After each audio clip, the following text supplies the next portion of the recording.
है गाने के लिए। चली समियाना भैया वो गाना में बात चली समियाना में चलते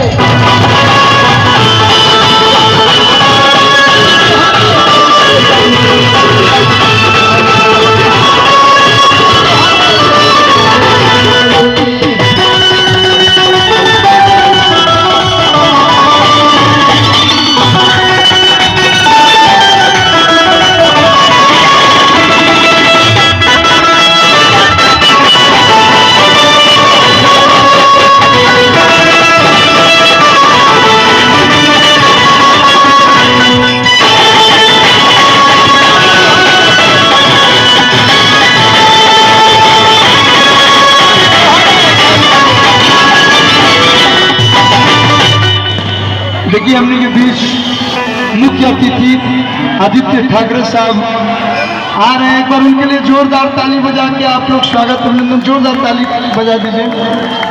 बस कुछ ही क्षण में आप लोग के बीच में आने वाले हैं। वो तो हर पतली कमर तो हर तिरछी नजर दिल कैले बचोरी हो तेरी कजला के धार लगे बारू रूप के कटोरी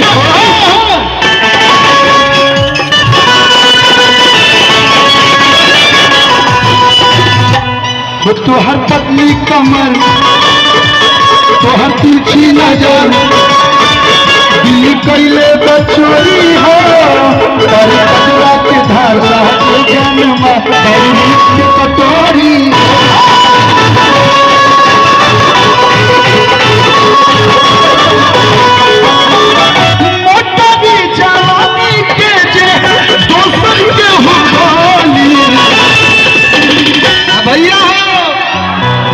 चल बोरी वाली आज तहरे चलते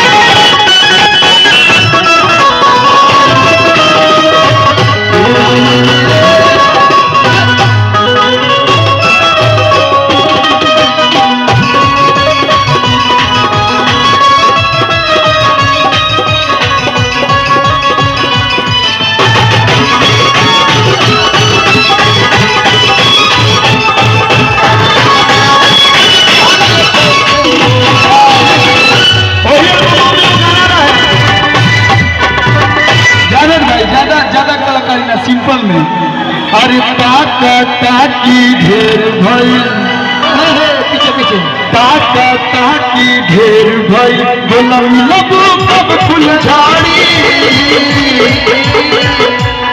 हो तनी बोला बोला बोला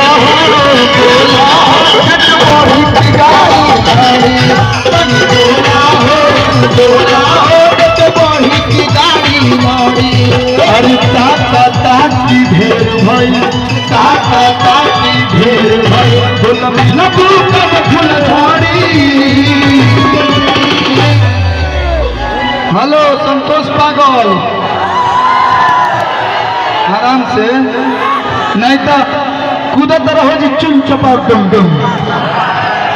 हम सबका एक ही मकसद भैया खाली मैसेज पर मैसेज भेजे दो फोन पर बतियावेलू कोई दरवाजा कोई मिले के नया है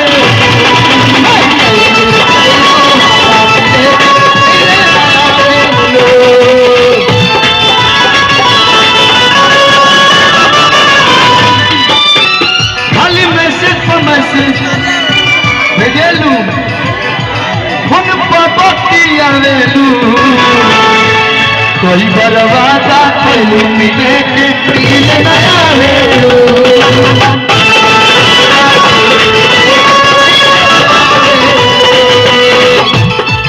तनी बोला हो भैया।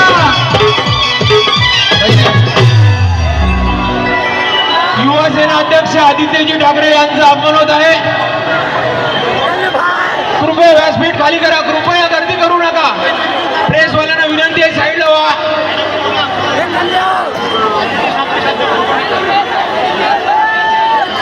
प्रेसवाल्यांना विनंती आहे, साईडला व्हा प्लीज। सन्माननीय अध्यक्ष, युवासेना सन्माननीय अध्यक्ष आदित्यजी ठाकरे यांचं आगमन होत आहे।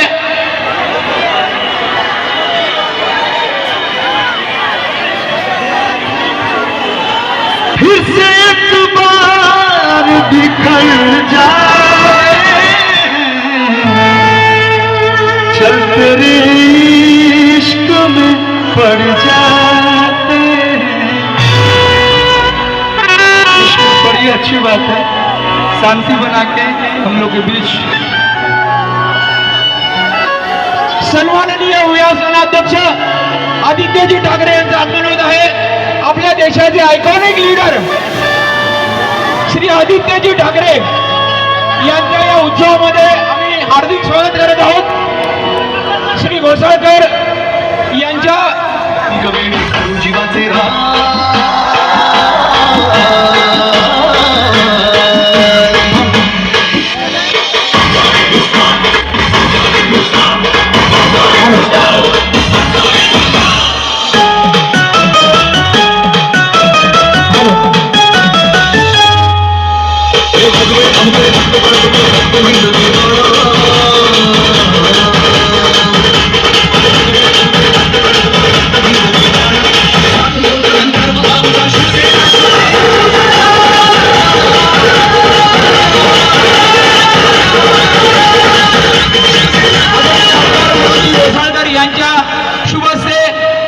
आदित्यजी ठाकरे यांना सन्मानित करत आहोत। आजच्या या महासागरासमोर आदित्यजी ठाकरे यांचं हार्दिक स्वागत आहे।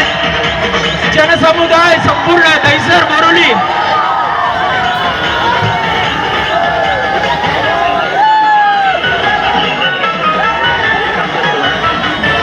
हंडी लावून घ्यायचंय, कृपया हंडी लावून घ्यायचंय।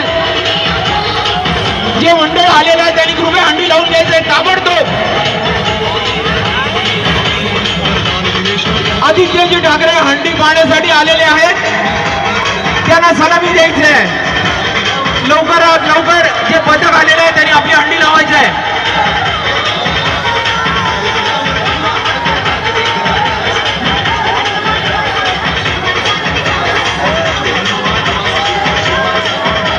शिवसेनेवर असलेलं प्रेम आम्हाला दिसून येत आहे।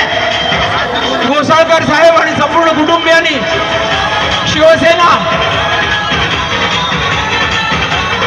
हॅलो हंडी खाली करायचंय, हंडी खाली करायचंय।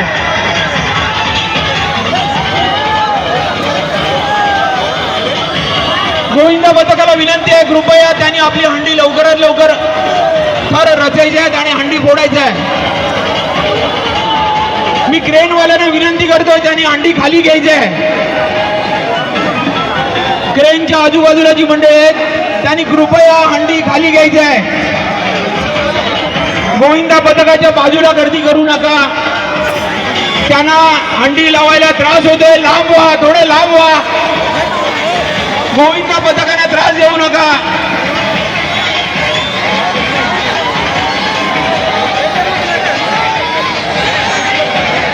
आराम से रे भाई।